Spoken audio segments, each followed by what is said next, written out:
us here on the red carpet is indeed Alan Rickman. You can hear the crowd's already giving him a warm welcome.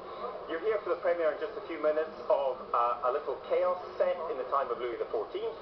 It's about a gardener who brings indeed a little chaos to the order of Versailles. I just wonder why that period, why that movie, and why that theme? It wasn't really the theme that attracted me particularly. I know as little about it as the next, but I know a bit more now. You're not a gardener with green fingers, I can tell. Whatever is the opposite of that is what I am.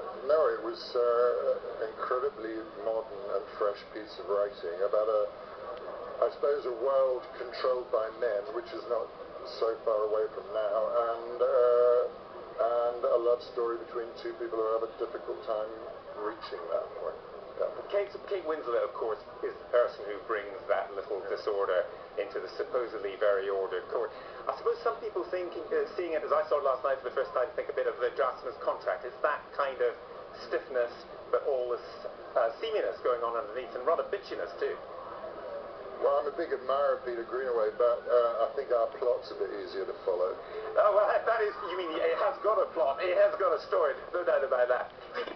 In directing it and in being in it, you play Louis XIV. I mean, you were supreme being in both bits of that, I suppose. Do you find it easy to get these great performances out of Kate Winslet and some of the others? Helen McCrory is also terrific.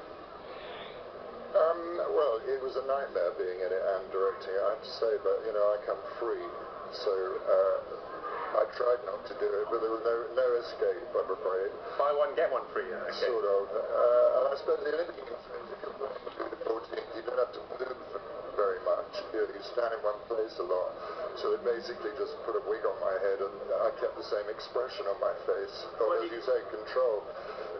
But with Kate,